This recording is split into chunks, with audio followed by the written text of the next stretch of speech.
It's real talk, real news, and just the right amount of sarcasm. We are pulling back the curtain on the industry. We're talking to the experts, the innovators, and the everyday clinicians who are out there doing the work. There's no fluff, no filter, and definitely no sales pitches disguised as education. If it's happening in clinical dentistry, from insights to regulatory curveballs, or maybe even the latest scandal at the ADA, we are probably already talking about it. And yes, we are bringing the goods.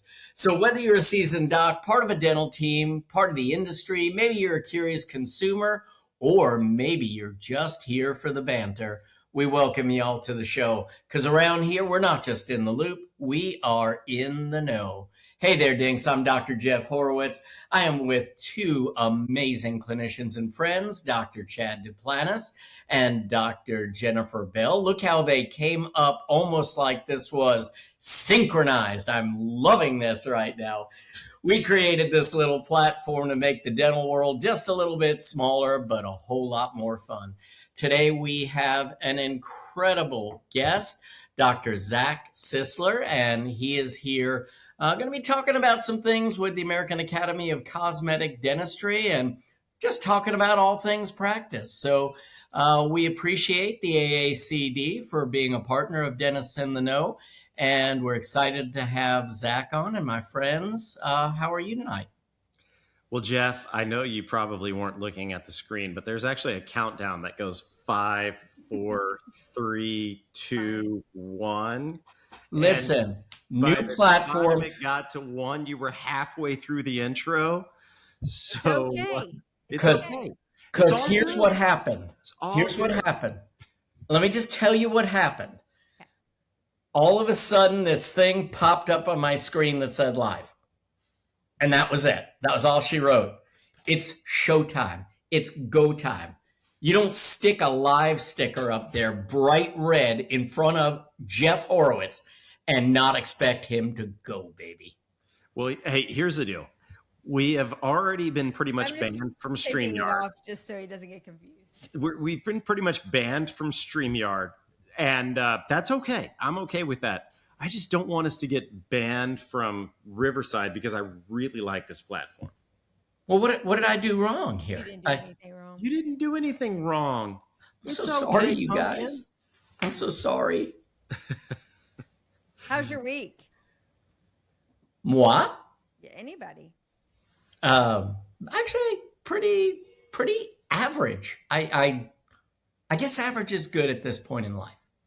Yeah, I had no great stories. No floods. No nothing. No floods this week. Yeah, no. That's something to think about. I'll take it. Chad, how about you? It's been a good week. Do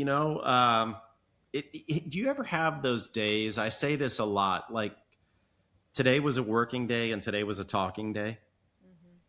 Like my first 3 days of this week have been a lot of talking days, and honestly, it's odd because I've kind of been in the mood to talk. So it's been a really good talking week. A lot of consults, a lot of big stuff, a couple of Invisalign cases, couple of cosmetic cases, just talking people through things. And it seems like the past 3 days I've made up these like crazy treatment plans just to get people through like interim phases. Like, we're going to do this, we're going to do that. It's been a good week. It's been a good week of just putting stuff together and hoping it works. Love it. I want to make a comment about that. So one of the things, especially if you work in a 2-doctor or multi-doctor practice, one of the things that my business partner and I put into place really early was a low doc, high doc schedule. So days like what you talked about, or weeks like what you're talking about, Chad, first off, they are as hard or harder sometimes than doing the physical dentistry, because it's a lot of thinking. It's also a ton of note taking and documentation. Like, it can be very exhausting.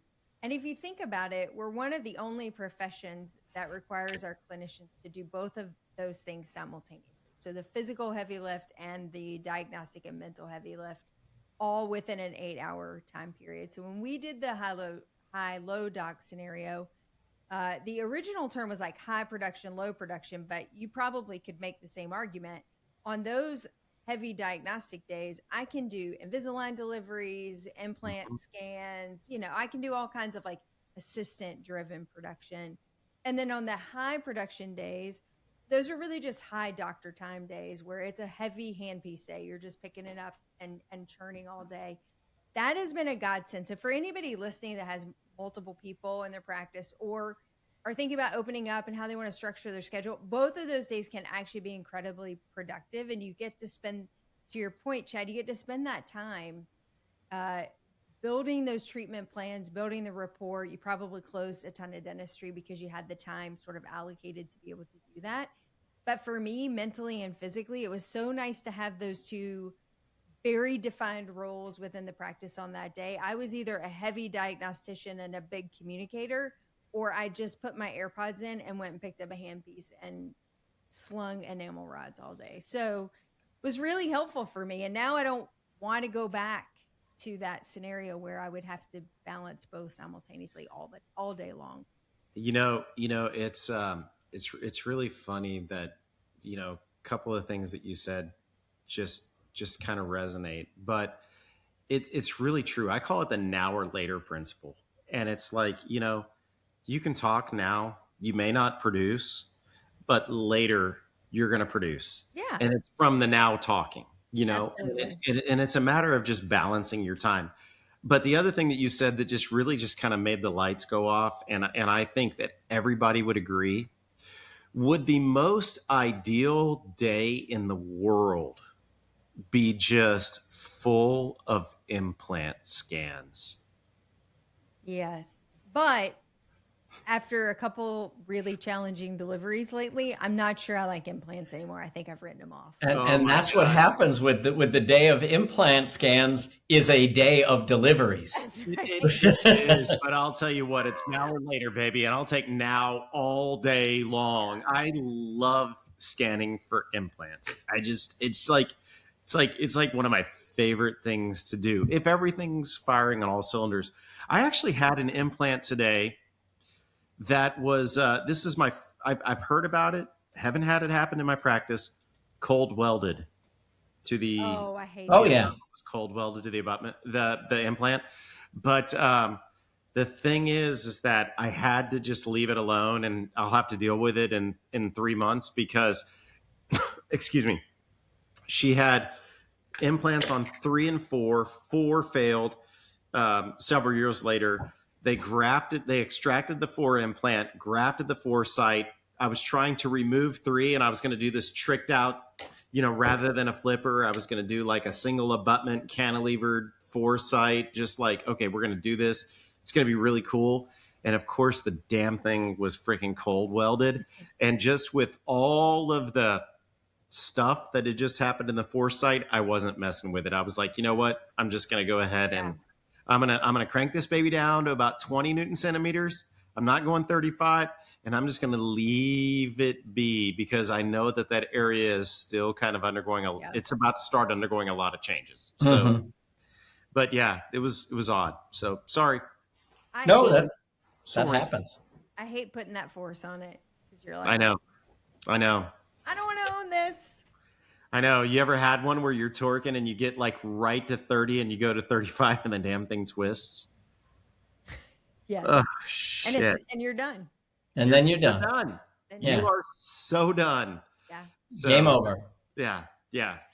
So, It's like on the game Operation, when you nose lights up and you get the you are trying to get that pencil. You can't get the pencil. I know. And the funny bone. Guys, can I do some news? How do you feel about that? I think it's about time we do the news. some news. I've got a comment on one of your stories because I think I know what it's going to be, but okay. I'll do it after. And aren't we early because I did half of the introduction before the actual show started? We're early. Yeah, for sure. Sure. Right. That's definitely true. Okay. Bye, cool. guys. All right, kind of a wild week.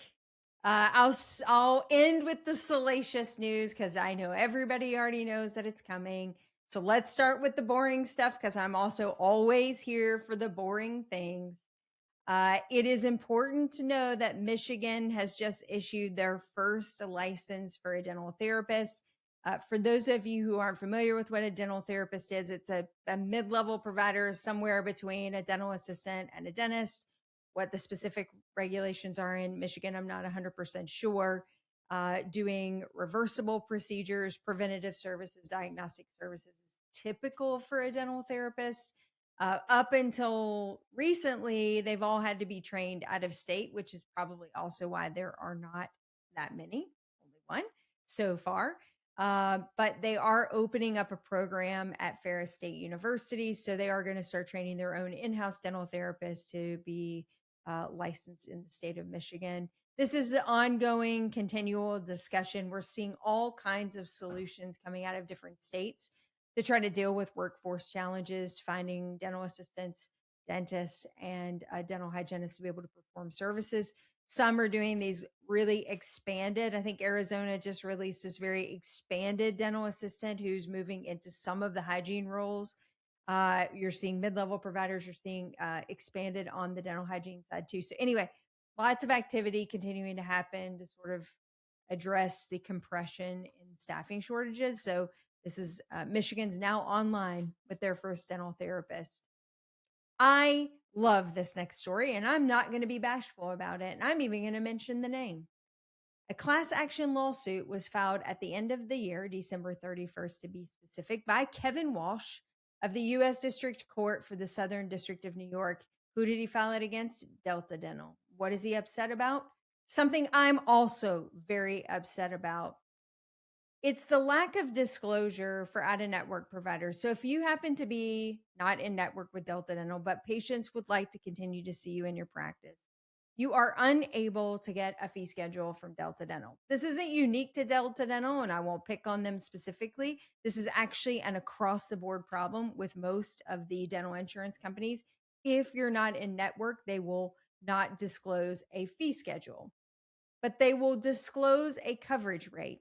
So let's do an example. I'm going in to get a dental exam. My dental insurance tells me it pays 100%. The person that I'm going to see who's not network doesn't know the 100% fee schedule. So is it 100% of the doctor that I'm seeing's fee schedule, his normal or her normal schedule?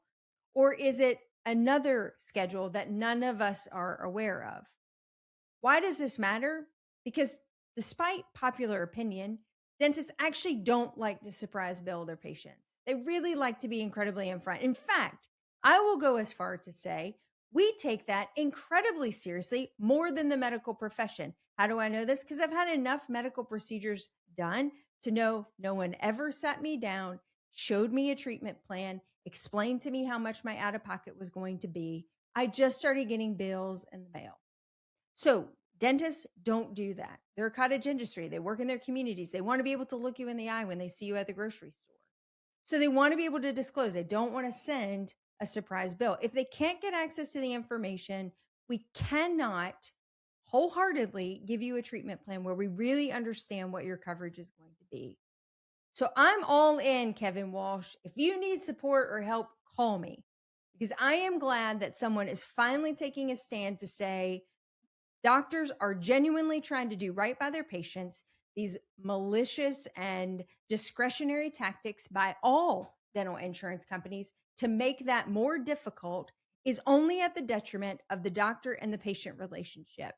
So if you care about services, if you care about patients, and you care about coverage, which is in most of the mottos and missions for all dental insurance companies, be open and transparent with your in-network and your out-of-network doctors who are just trying to take care of the people who call you their insurance company.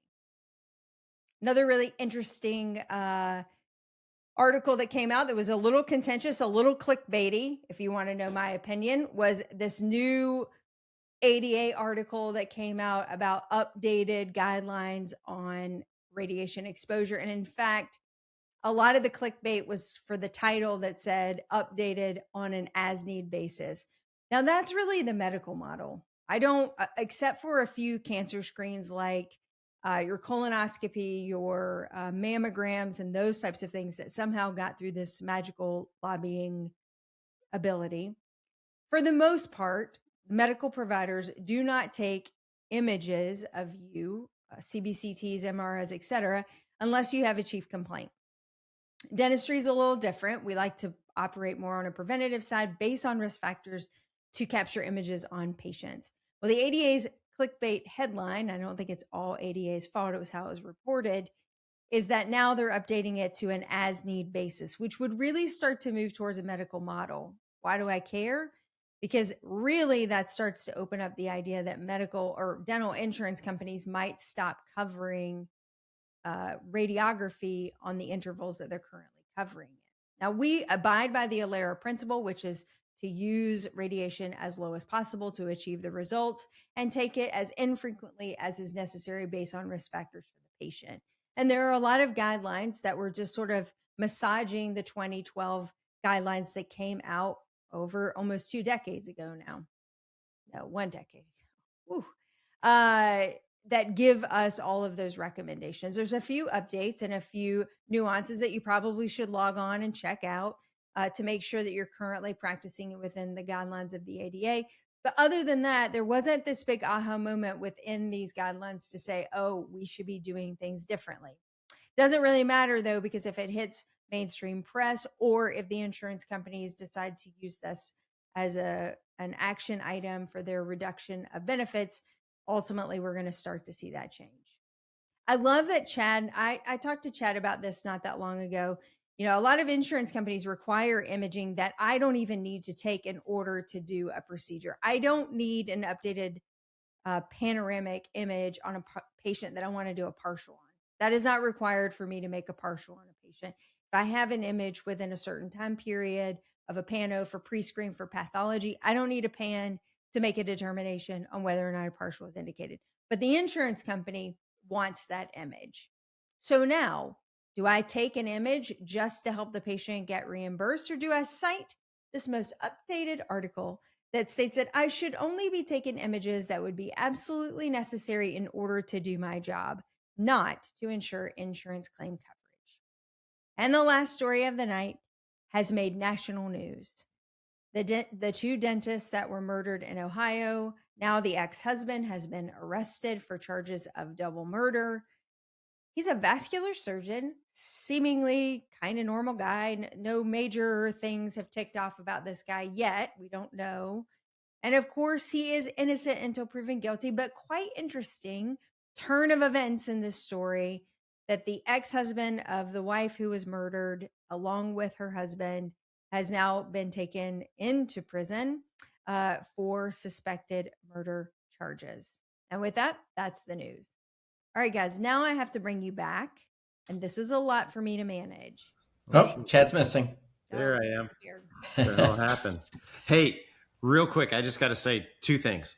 Yeah. If anybody wants the letter that I send to the insurance companies when they ask for x-rays that are outside of ALARA or ALATA, send me an email. I'm happy to send that to you. It's real easy. I send it to Jeff and JB. Yep. Hopefully it helps. Dr. Duplantis@gmail.com. Yeah, drduplantis@gmail.com. The second thing is I watch so much true crime. And what cracks me up is that all these people were pissed off that it took so long to find these guys. If you let the investigations take their time, they knew longer than we knew. Oh, yeah. They did not want to alert him. He's a smart dude. Yeah. And by the way, you said, he's a vascular surgeon.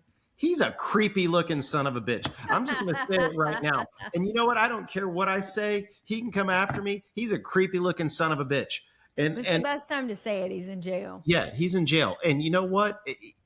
I don't know if he did it or he didn't do it, but his mugshot scares the shit out of me. So there you go. I'm going to go ahead and say apparently this guy, there were some red flags about him. He was, from everything that I've read, he was pretty abusive, which hence why he is the ex-husband at this point. But furthermore, I would agree. I bet if you asked around the operating room that they're all calling him a son of a bitch. Yeah, but you know what? Let's not lose sight. Certainly, prayers, thoughts, 100% goes out to the family that has lost 2 loved ones because they look like lovely people. It just sucks. Well, and the kids. Yeah, it just sucks. But I hope whoever did it rots in hell. All Whoever right. did it. There you go. Ready? All right. Hey, I'm going Let's to do go it. ahead and introduce our guest. I can't do two things at once. I'm on JB, it. you bring him up. Okay. So our guest tonight is Dr. Zachary Sisler. He's been waiting too long tonight, but there was good stuff that we had to talk about. I'm going to rearrange his bio just a little bit because when I talk about someone, I want to talk about the person and then what they do for a profession. But first of all, Dr. Sisler is a husband to a wonderful wife. He's a dad to 4 kids. He lives in central Pennsylvania. He graduated with his DDS from West Virginia University in 2010, has multiple publications in the Journal of Cosmetic Dentistry, Inside Dentistry, Compendium, Dental Economics, and so on and so forth. He was an associate faculty member for the Dawson Academy from 2018 to 2021. He has lectured nationally on, I love this, and I know Jeff will too, functional aesthetic dentistry. In 2021, he founded Smile Design by Sisler Continuing Education that focuses on next-level cosmetic dentistry procedures for participants, and he maintains a practice in Shippensburg, Pennsylvania that focuses on cosmetic, implant, and restorative dentistry. So welcome, Dr. Sisler. Thank you all. Maybe he can solve your implant problem. No, I Yeah. don't want to take a stab at it. No. Damn it. You own that problem, Chad Duplantis. Yeah. I got a plan. It's just going to have to wait 3 to 4 months. Yeah. Is that one where you ask him to go home, take the screw out, and chew on it? Just No, come see actually, me I'm every just going to day. squirt a little WD-40 in there. That's biocompatible. You know, oddly, this came about several years ago, and there was a published article. This is no lie, that if you had a screw that was stuck, and this is a little bit unrelated to a cold welded implant, but I'm sure it worked the same. You know that tartar remover that you put your partials in when they go into the autoclave, and then you have to rinse them off thoroughly because it's probably caustic and toxic? They said to put a couple of drops of that on top of the screw and wait a few And it minutes. worked? Wait a few minutes, and the screw will back out on its own. Yeah. I was like, yeah. And in 6 months, Running. the Yeah, if patient you will put come back with muriatic cancer. acid in there, it'll Yeah. probably dissolve the screw Yeah. too, but I'm not Yeah. sure that I would recommend that. Like literally, I'm like, are you shitting me? You're telling me to put this stuff that we have to rinse off thoroughly before we put back in a patient's mouth onto the screw? 6 months, patient's going to come back growing an appendage from their forehead. Yeah. So anyhow, sorry, I digress. Welcome, Dr. Sisler. Thanks for having me. All right. So- We want to know your Shippensburg. journey. Yeah, we want to know your journey. All right, so my journey, I went to school at West Virginia. I was born and raised there. Didn't really plan on leaving West Virginia, but jobs just kind of led me elsewhere. I moved to Pennsylvania shortly after that, worked in a group practice for a couple of years, realized I wanted something different, and ended up going to this tiny little farm town in the middle of central Pennsylvania called Shippensburg. And the practice that I took over for, kind of I resonate with you, JB, on the whole insurance thing, because it's an out-of-network office, and we've maintained that and trying to maintain that. But the fee schedules and stuff, it's a challenge. I mean, it is. There's no way around it. Absolutely. And when I took over the practice in 2013, it did more gold than it did porcelain. It did more amalgam than it did composite. So for me, coming in wanting to do functional aesthetic type stuff, it was a total mind shift and truly like a culture shift in the practice, to turn it into what it's been now, where we do a lot of large, comprehensive functional cases. But I describe it really as my practice has kind of 2 sides. It has that functional aesthetic side with the implants and the complex rehabilitations, but it has the general side too. Like it's still got a general backbone to it, where we're doing single units and running to hygiene and still drilling and filling as well. So me personally, I like both sides of the practice, and I hope to keep it that way. I love doing cosmetics, and that's kind of what led me down my journey with the Dawson Academy, but also with the AACD as well. And so from there, just kind of slowly got into some lecturing things. And now we have like the kind of the CE in the office. Like I said, I have 4 kids, so it's a little challenging now for me to travel and lecture and do as much as maybe what I used to do. So I just said, hey, let's see if people are willing to come to Shippensburg. And so we've been doing that now for the last few years. And we have like an over-the-shoulder course where people come into the office and watch us prep. We'll lecture for part of the day. We'll prep 10 units in the afternoon. Then the next day we'll lecture again for delivery and lab protocol stuff, and then deliver a second case of like 10 units. So that's been exciting. It's kind of a break in the pace of the regular general dentistry as well. And honestly, weirdly enough, we just kind of set the date for that coming up this fall. And it's my team who really pushes me more to do that. They love the fact of having other dentists come in and watch what we're doing. So the fact that I've been able to kind of take this team and cultivate it to be what it is, it makes me proud of that, and it makes me proud to see them kind of want to be so ingrained in the process. So that's kind of my story and where I'm at right now in a nutshell. I still feel like I'm trying to climb up the mountain. I don't feel like I'm on the other side yet, coming down or anything like that. So I hope that I'm still on the climb at least. So it's still uphill both ways in the snow? Pretty much. It feels like Barefoot. Yeah. So question regarding that, and this is more for our dental professionals that are in education and whatnot, is, and kudos to you for doing these courses. But the quick question that I have is, for these teaching courses, do you kind of like bank these patients? I know that sounds, that may be a weird question, but like, do you like find someone that may be ideal for this course and be like, hey, look, would you be willing to do this 6-9 months down the road and be a teaching case for my course, or do these patients, kind of come in on a daily basis? Sorry, maybe a dumb question. But. No, it's not at all, because that was at our kind of staff meeting at the end of the day, that's what we started talking about, is we start saying, hey, let's get people and start talking to them about being a course patient. And if we have somebody that comes in and the case sets up really nice, we offer them a tremendous discount to have the work. Good for you. Say, hey, look, you just got to wait till October. And also you've got to be okay with 11 other dentists standing around you while you're working on you. And you've got to be a nice person. Like, I'm not going to deal with somebody who's going to be a pain. Yeah. All these people. So we've really, my whole goal with the course is, honestly, Chad, was I wanted this to be a win-win. Like, I wanted it to be a win for the dentists who are coming to like get the education, but I wanted it to be something that we got to change 2 patients' lives. And we've been able to do that to this point, and really provide some dentistry for people who otherwise couldn't have afforded the full treatment plan. And so that's kind of always been my goal with it. And with approaching it that way, I feel like the patients have just kind of come.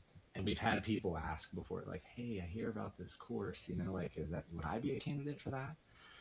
And we screen them pretty hard from the standpoint of, like, it still has to set up ideally and be an okay case. I can't get into anything too complex, like dealing with cold welded implants in the middle of prepping something. Gaggers do not apply. Yeah, but like, it's like, hey, they're not paying for it financially, but they're paying for it in stress, in time, and time away from their family, because they're probably coming in on off hours. They don't get to pick, I want the 7 a.m. on Wednesday. No, you get 2 p.m. on Friday and 2 p.m. the following Saturday, and you might be here on Sunday too. So that's it. And Zach, what are you doing for lab support? Do you have your own in-house lab, or do you have a lab that is kind of set up, ahead of time, waiting for the case? Obviously, walk us through that. Yeah, that's a great question, because obviously there's a lot of moving parts and pieces to one of these. So the lab that I use, they do probably 98% of my work. They're Bayview Dental Lab in Chesapeake, Virginia. And so with them, I I tell them ahead of time, like, hey, look, guys, I've got these 2 cases. We got to have the one prepped and ready, and then you're going to be getting the second one after I've prepped it at the course. They have been so gracious to help me out and to make sure they hit the timelines, and we're pre-booking a lot of that, so they know I'm not trying to just throw it to them last minute, and we're trying to give them plenty of time to make sure the patient's still getting the best case possible. They have been gracious enough to let my ceramist, who is a accredited, accredited lab technician within the AACD, also they let him do the case. They don't like restrict it to anybody else. So they haven't put any handcuffs on me at all. I mean, they've been really, really good. I feel like, in a way, as with most things, loyalty is rewarded. So when they do 98% of my work, like, they're willing to help me out when I've got like a special little pet project like this. So I'm incredibly thankful to them for be willing to help. And they're appreciative of it too, because they're getting some nice high quality photos afterwards to promote their product as well. So I want to double click on 2 things. So if you guys will indulge me, I have 2 questions. The first is back in your intro with your journey, because we have a lot of young dentists that listen, or dentists that are looking to start their own practice. And there's lots of different journeys that we all take. And you took a challenging one of buying an existing practice and inheriting the gold and the amalgam, probably some staff, probably some patients that maybe you'd rather not have. Just, couple minute explanation for like the nitty gritty of how that really went. And if anybody's listening, you don't have to throw any of them under the bus, but basically, the pros and cons, the challenges that you experienced versus starting your own, that kind of thing. Well, I can't attest to starting my own just because I didn't, but Right. I will say for me, I think the right fit was taking over for somebody. Because there was already a solid patient base there. It was just a matter of me. So I had like a full schedule already. So then it just gave me the opportunity to slowly talk to people, and kind of build a relationship of trust in order for them to start talking and thinking about the aesthetic stuff. So I, in the practice, it was funny because when I met the dentist for the first time that I was going to be taking over for, I told him my vision. Of course, I'm like a couple years out of school, so I am like on fire for dentistry. Mm-hmm. I'm on fire for my vision, all this stuff.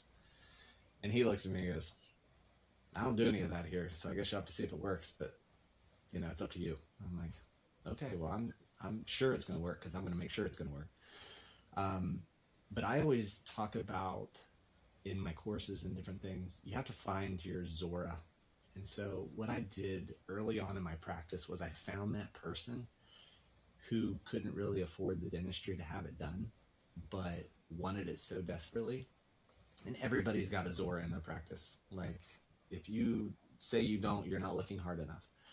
But Zora was this delightful woman who came in, and I started talking to her about it. And she was like, "Yeah, I can't afford that." I said, "Hey, I tell you what, you let me do the case.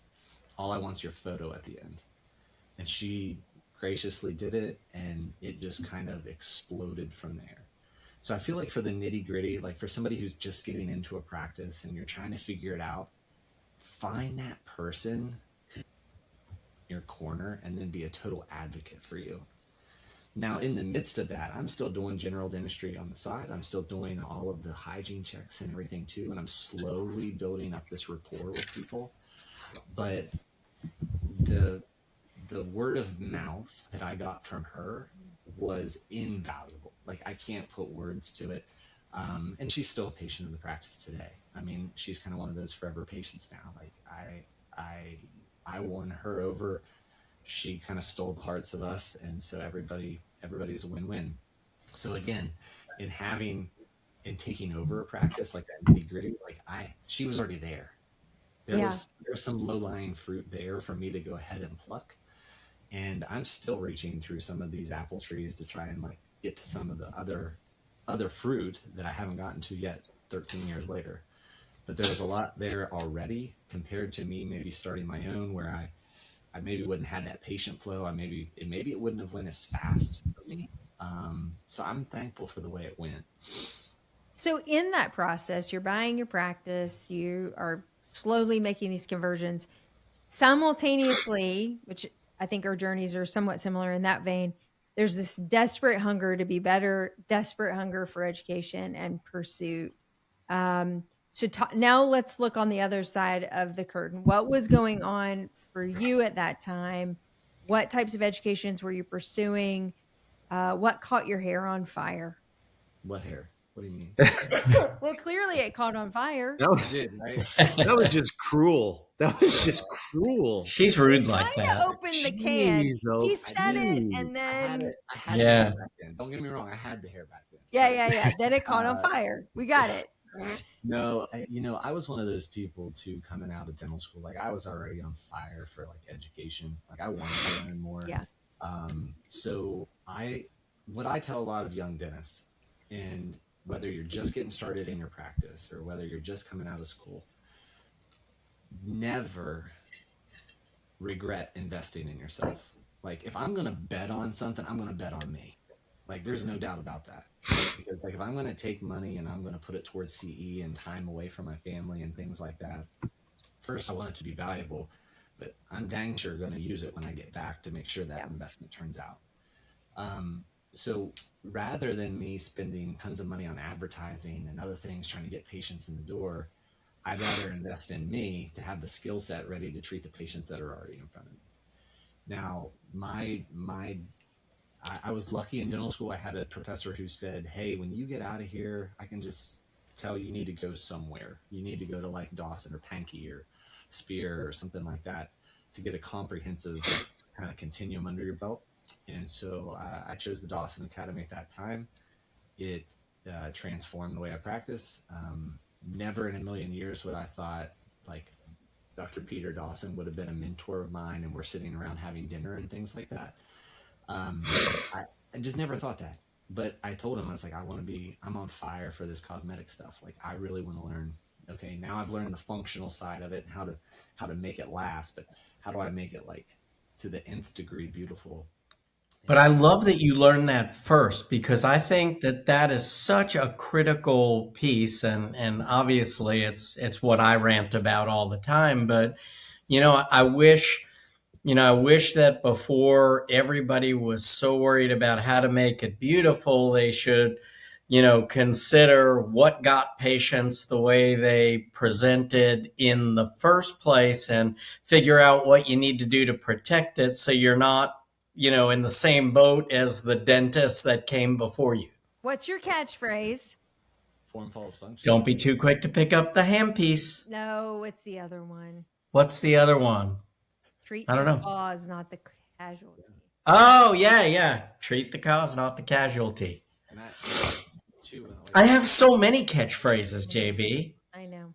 As I was sitting through some of that early stuff, that functional stuff, Jeff, that's what I was like, man, this is awesome. Like, I just love this.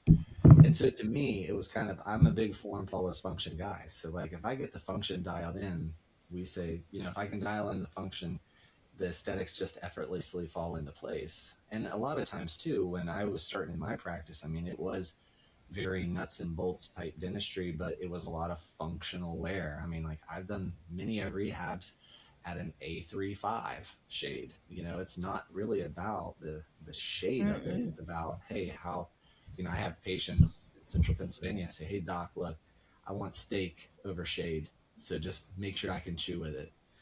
And so for me, getting that aspect in it and talking to some people saying, hey, look, you got all this wear and tear on your teeth. Here's where it's coming from. Here's how we approach to fix it. Are you okay if it looks better in the end too? And they're like, yeah, sure. I'm like, nobody's been upset by that. But that then transitioned into more people wanting to come in for the aesthetic side where they're wanting a brighter shade. They're wanting those sorts of things. But I tell people, I'm like, I don't have people coming into my practice with perfect teeth asking me to make them look more perfect. I come in with busted up functional train wrecks that I'm going to fix and make sure they're going to last. Now, once I learned that functional stuff, though, that's when I was like, man, where do I go for the next? And I had another great mentor while I was at the Dawson Academy um, Dr. Scott Finley, and he was really high up in the AACD. Stud. Yeah, right. And so I'm sitting there like, where do I go? And he said, you need to come to the AACD. I think that'd be a good path for you. I'm like, okay. So I just went. I didn't know anything about it. He told me to go there. So I'm like, all right, this is where I'm going. And another one. And if he'd have asked you to show up to an ass kicking, you'd have gone too, because hey, this guy knows what he's talking about. In his dentistry, he puts it on the screen, and I'm looking at it, I'm like, this is what I want to do. Like, this is beautiful. And so through the AACD, that's where I started. I went there for the first meeting, and my mind was just kind of blown. Never forget it. First time I went to Toronto and went to the meeting, and I saw all these top name speakers, and they're showing all this stuff they do with composite and all the stuff they did with porcelain. And I'm sitting there like, holy cow, this like the uses of these materials is like endless. And so that's when I came back and started really more experimenting with different stuff, doing a lot of rehab stuff in composite first, and then maybe transition into porcelain later. And then shortly after that, the whole kind of climbing the mountain mentality was, I really like doing this, but like, what's next? Like, what's the next mountain? Like, I've been to the AACD a couple times, and then that's when I started down the accreditation path with them as well. And that, got accredited back in 2020. So it's been a few years now. But that was when I went in thinking I was just chasing this little medal, to put around my neck and say, oh, I'm accredited. And it wasn't until they put the medal around my neck to where it hit me like a ton of bricks. I was like, it was never about this medal. It was about all of the effort that I had to put in to get to this point. And it changed the way I saw things. It changed the way I looked at cases, not only from a functional standpoint, but now the aesthetic standpoint, and what different materials I could use in my tool belt to make it work. Things that I wouldn't have early on, just didn't have the skill set with composites and different things. But then over time, as you work and work and work with it, you're like, okay, now I see this. Now I see how this works. Now I see how this lines up. I see how this polishes better. So that's really what kind of opened my eyes up more to the aesthetic side of things. So those have been the two most instrumental CE journeys, I guess, I've done since graduation. I think all dentists, particularly if they're young or early in their career, that can't be overstated enough, that you graduate as a safe beginner. It is the beginning of your journey of actually really learning the practice of dentistry, and that listening to folks like Zach and, many others out there, kind of hearing their paths and their journeys and which way they go, what missing pieces of the puzzle it started to kind of plug away at and kind of create fulfillment. And Zach, maybe I'm overstating it, but doesn't it keep you hungry? And like, many of our colleagues are burning out. They're not happy. Take this Delta Dental story, if just for a small sample of why a lot of dentists wake up frustrated and annoyed with this job, because if it is just at that level, like, it's not fulfilling anymore. There's a lot of compression that's working against you that I feel like literally wakes up every day and says, I want to screw dentist for another go round. Let's go. And it's staff, it's insurance, it's all the stuff. It's all the things, but it's the education. It's also the teaching. I think that for a lot of us help reinvigorate and re-energize our passion for what we're doing. You'd like to say it's the patients, and yes, at the end of the day it is, but they come with all the stuff, so it's, I don't know if you have that feeling, if you feel like this is continuing to keep you hungry, if it's upping your game constantly. I think it's one of those things where once you've kind of pushed yourself to the limit, you realize the limit just moves. Like, it just moves ahead of you. Like, oh, I've reached this pinnacle. And then you get to that pinnacle and you look and see the next thing. And you're like, okay. So to me, that I feel like I need that internal challenge to a degree to keep me firing. Now, does that mean I don't ever get tired and I don't ever get worn down at work? No. Patients will wear you out. Team will wear you out. Insurance will wear you out. but it's these other things that kind of give you that break from all of that, just like you said, that keep you kind of pushing forward in the right direction. So, and that's what honestly, that's what I kind of feel like the accreditation did for me, is when I went through it, I realized on the back end, it was the journey. And so I think once I realized or had more of a perspective on that, it was like, okay, well, now what else can I learn? Now what else can I push? You know, like how can I take this and translate it into even more? So it still made me hungry. But the other thing I also found that it made me do was early on, I think, in maybe coming straight out of school, a young dentist is like, I need just lots of information because you're like starving for information after coming out of dental school. Now I think it's refined my palate to want really quality type things. Like if I'm going to leave my practice, if I'm going to go lecture somewhere, if I'm going to go do anything like that, it's got to be like something worth my time doing, not just, oh, I'm just going to go try this for the weekend. No, time's too valuable now. So if I'm going to do this, what's it going to do to push me to the next level? I think the other piece of that, though, too, Zach, is the community that you end up getting involved with when you pursue these quality educational opportunities. So, you know, for any time I ever had felt that little bit of burnout, it was because I wasn't doing enough education with my community, or not as involved as I should be in the AGD with the people that I've come to know there. Because every time I get around other dentists that have inspired me, it just makes me want to be that much better, and it reinvigorates me in practice. And I think it's almost scary with everybody trying to kind of learn stuff alone and in an isolated format, because we learn as much from the people around us as we do from the person on the podium. And every time we get next to somebody who struggles with something and shares that story, you know, not only does it legitimize everything that we're going through, but it also, you know, it also says, hey, I want to be around these people more because they're doing what I like doing. And, you know, together we're going to figure this out. So I think that's a huge point.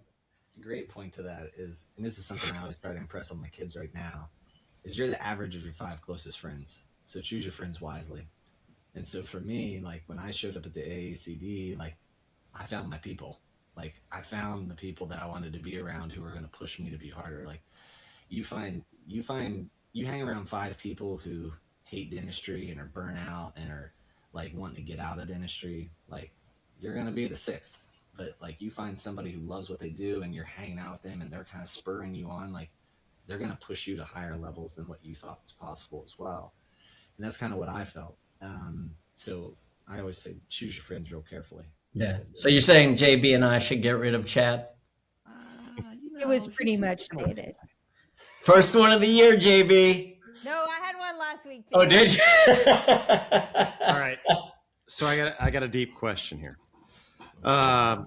You know, there's probably a misperception about the AACD in that you have to have this boutique practice with one op and all you do is cosmetics and your whole life is devoted to cosmetics. And you've already, one of the things I loved that you said in the beginning was that you talked about just doing real world, everyday general dentistry, you know, in addition to the cosmetic stuff that you do.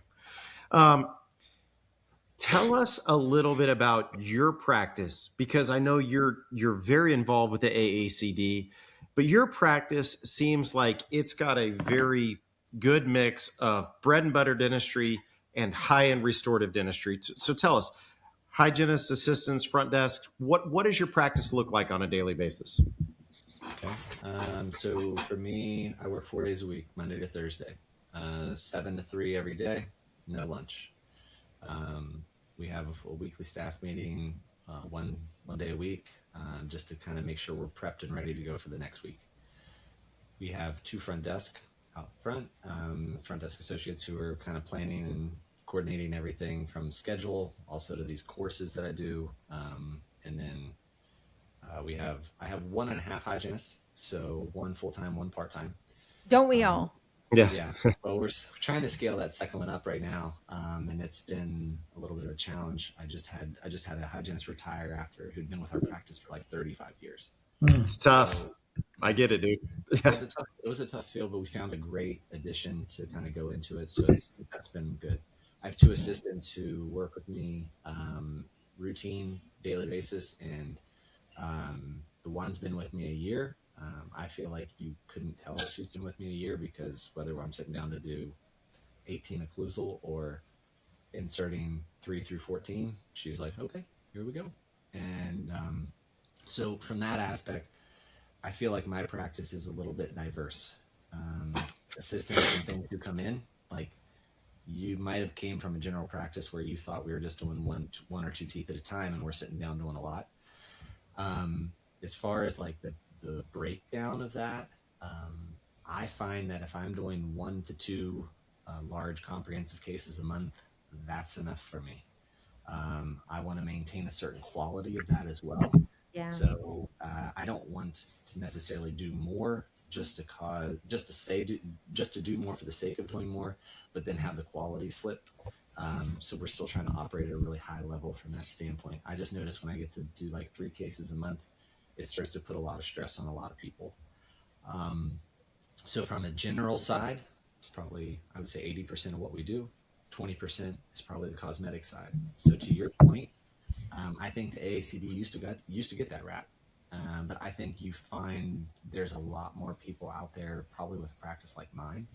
And even with a lot of the people that I'm associating with, they still have a very heavily general dentistry side of the practice, where I'm walking in and it might just be a very general dentistry day, single unit crowns, fillings, checking hygiene, running around. Or I walk in on another day and it's maybe prepping a large case with a bunch of like little things after that. So, yeah, kind of diverse in that way. I would like to make a plug on that, Chad, because I think your question is incredibly valid. But the reality is most dentists do some amount of cosmetic work, whether or not it's cosmetic dentistry in these like big functional full mouth rehab cases, or a kid falls off his bike and breaks number 9 and you need to sort of make it look like number 9 again, and you have nothing to go from. And so and also those are real Achilles heels in your practice. They can make or break you. If you do a great job for a kid and mom loves it and she's like, oh my God, I can't even tell, like, because she's in the corner crying because she thinks the kid's life is ruined. Like, this is the worst thing that could have ever happened. They'll never be handsome or pretty again. Like, and you make it look normal again. You make it look like it used to look. Number 1, that's a Zora, right? Is that Zora? That she's going to sing your praises to everybody and anybody she knows. And 2, that's a great way to start honing in those skills. Where else would you want to learn about how to do those types of procedures than from experts who are doing not only those types of procedures, but lots of big procedures as well? I mean, you don't have to go to AACD to learn how to do full mouth rehabs. You can go to learn how to do amazing class 4 composites and be really proud of that and provide that service to your community. That's a value add to your practice, for sure. You can Google half of that. Google it. The other thing I will tell you is that it can also be a real pain in the butt in your practice if you don't really understand how to do this in combination with function and other things. It's the classic number 8 incisal edge chip that you repair 32 times, and 31 of them you do it for free because you don't really ever have the discussion of how did we get to this point. And more advanced continuums like AACD and Dawson and some of these other programs are going to help you tie those 2 pieces of the puzzle together. And that is whether you're running this amazing cosmetic dental practice or a public health clinic in the middle of rural America, and you still have to be able to provide those types of services. And I think cosmetic dentistry has been kind of put in a bucket that it's this like elite service that nobody really gets to have access to unless you're of a certain skill set to provide it and wealth to receive it. And the reality is a lot of very average regular doctors are out there doing cosmetic dentistry every single day. Yep.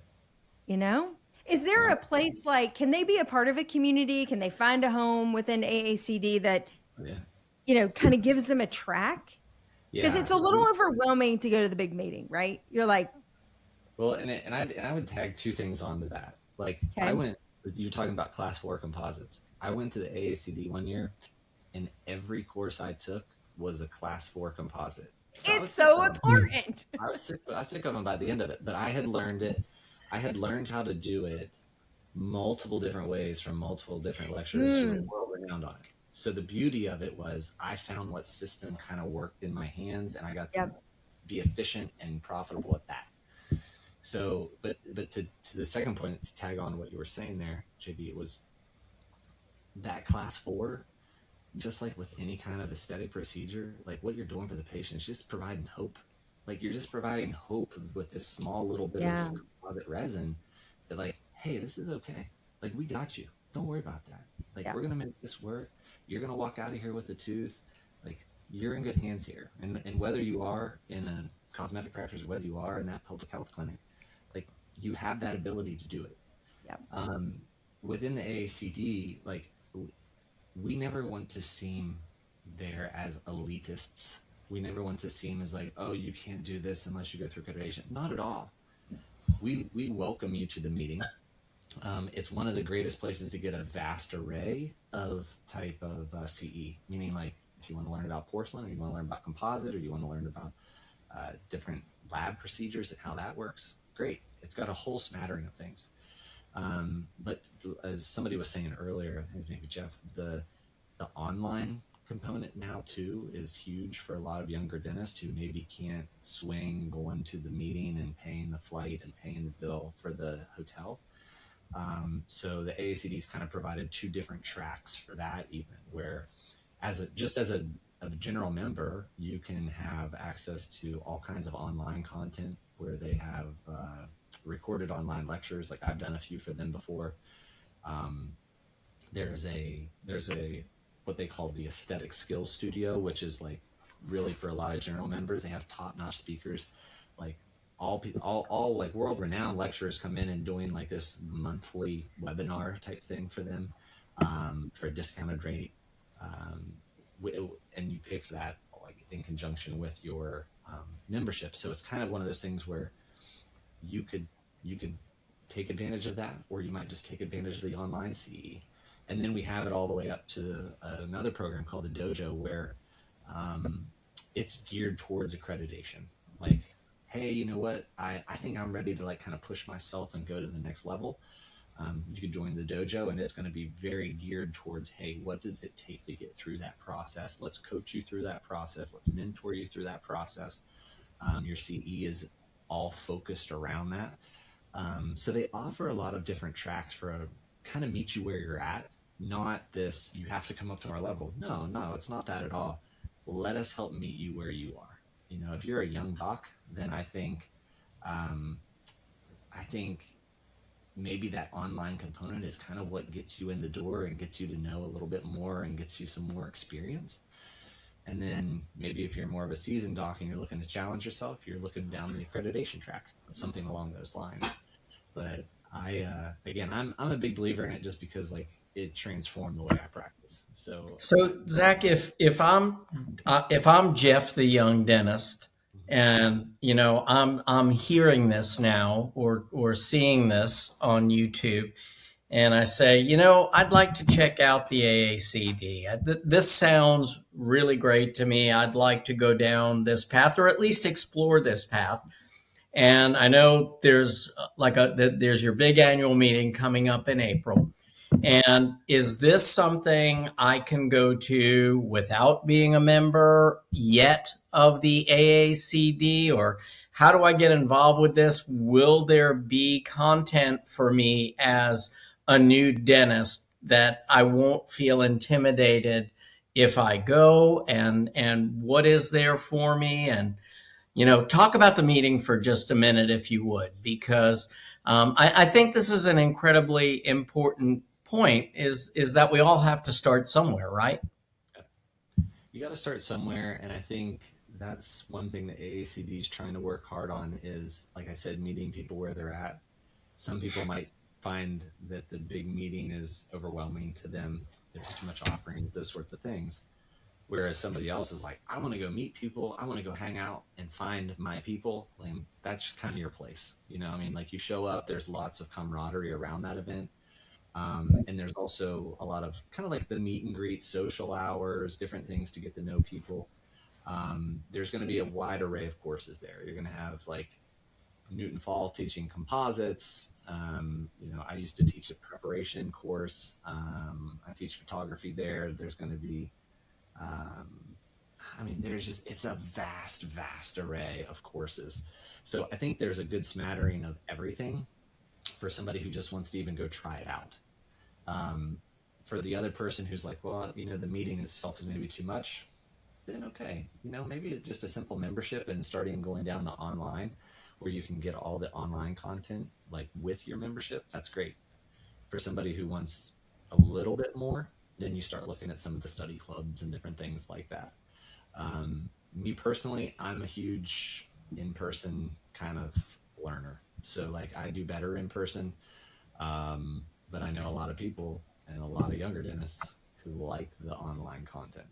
So Yeah, I always have to throw that community word out there because that means as much to me as the education does, and I think whether a lot of dentists know it or not, it will touch them as well. So we're actually running towards the end of our broadcast now. So give us in a nutshell, give us some details about this meeting that's coming up in We're all Adventura. going to. Mm-hmm. well, it'll be great to see you in Aventura. It's going to be a great meeting this year, just from the standpoint that it's a little bit of a smaller hotel. It's a little bit more intimate. It'll still be a nice, very, very nice experience at JW Marriott Turnberry. Basically, the meeting goes Thursday, Friday, Saturday, and full day lectures Thursday and Friday, and then the morning on Saturday. So for me, when I was a young dentist, the one thing I loved about it was if you needed to leave on Saturday, you could. But there's also a huge celebration of excellence on Saturday night, which is you get dressed up and go celebrate the people who just got accredited at the meeting as well. And that's where you start to, again, I mean, Jeff, you know, like finding a community, like don't be a hermit and go sit in your hotel room, go to the social hour, meet other people. You're going to find other dentists who are like you, who are like, man, I really want to get into this. Hey, you do too? Okay, great. Let's learn together. And then you two maybe end up going to courses together. There's going to be great lectures from all over the world there. And again, there's a lot of hands-on, which a lot of young dentists truly want. They want the hands-on composite. They want the hands-on preparation lectures to learn how to prep teeth. And then there's also just the general lectures. I just want to sit back and learn from that standpoint. So the exhibitors and things that are there are great because they're obviously geared towards aesthetics as well, helping you learn about the different products and materials and all that good stuff. But yeah, I mean, again, I can't speak highly enough of it just because it was huge to me in my career. So where can everyone go for more information? And the dates of that, I believe, April 16th through the 18th. Is that right, Zach? We've got the link, aacdconference.com. Chad posted the link in the comments. That's great. The easiest thing is go to the website because that gives you the breakdown of all the speakers, all the topics, all the workshops that are there. It'll also give you all the info as far as registration and cost and the hotel and everything. And listening to this podcast gets you a dinky do. So, You get a little bit of a discount. And I can even remember that website. It's aacd.com.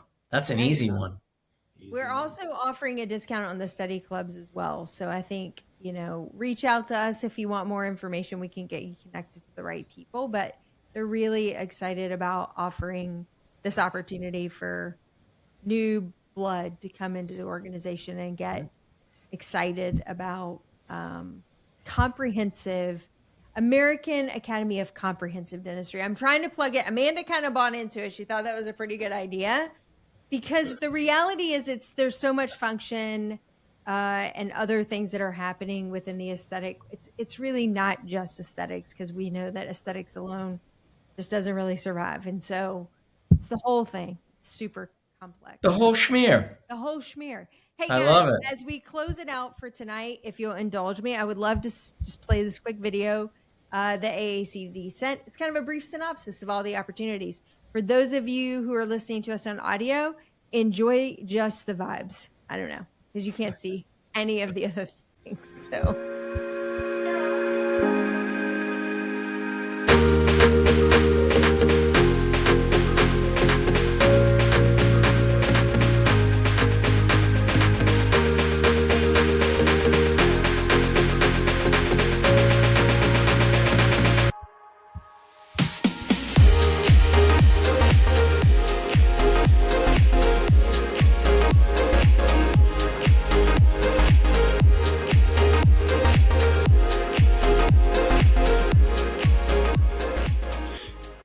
To be honest, if you were listening to the podcast in the car and that song came on, I bet you were like, yeah, it's club music. Doom, doom, doom, doom. Exactly.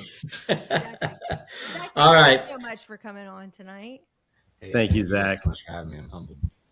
It was really awesome. Guys, do you want to say goodbye?